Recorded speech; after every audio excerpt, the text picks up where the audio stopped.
The IDF has confirmed that 5 Israeli soldiers have been killed in northern Gaza after being struck by its own tank fire. Meanwhile, there's growing tension within the war cabinet over future plans for the Palestinian enclave. The defence minister has called on Prime Minister Benjamin Netanyahu to publicly rule out Israeli governance over Gaza, saying he opposes it. His remarks have also been backed by fellow minister Benny Gantz.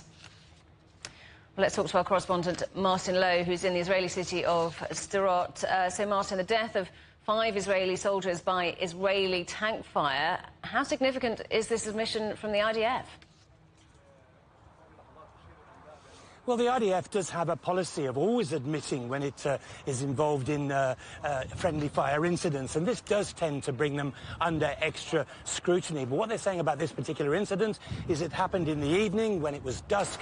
The tanks were operating with their hatches closed. That does restrict visibility. Nevertheless, it seems that the soldiers and the tanks were operating in support of each other, so they should have known about each other. And then clearly there is an investigation underway to find out what went wrong. It brings the number of Israeli soldiers killed in the Gaza conflict to 278 so far. But of those, 44, and that's around 15%, were killed in what's being described as operational accidents. Now, 22 of those people were killed in friendly fire incidents, 5 due to weapon malfunctions, and 17 due to unspecified further accidents. Now, clearly, that's a really high percentage, but people who've been involved with the military here tell me it's part of the challenge of operating in an urban warfare environment. Gaza, behind me, is a very, very small space. All of the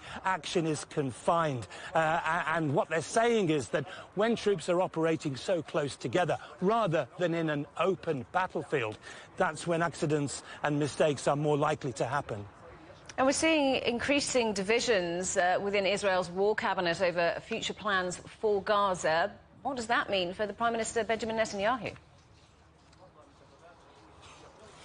More challenges domestically, I'm afraid. Yes, the Defence Minister, Yoav Gallant, has publicly challenged Prime Minister Netanyahu to lay out his post-war plans. He's being supported by another member of the war cabinet here, Benny Gantz. What's significant is that both of these people are ex-soldiers. They were both generals in the Israeli army. And what they're saying is that they can't support any plan to occupy Gaza once the fighting has ended. They say the only possible long-term solution is to find some sort of administration from the Palestinian community, even if it has to be supervised or monitored by a foreign country.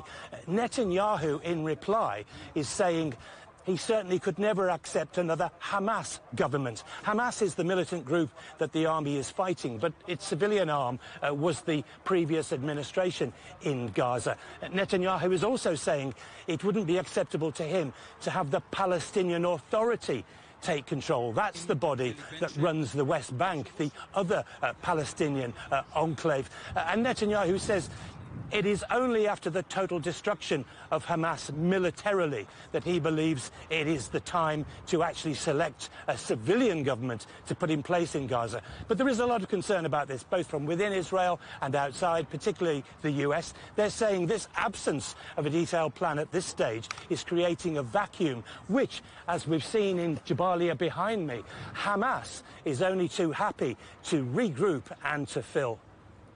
Martin, thank you very much. Our correspondent Martin Lowe in Sderot.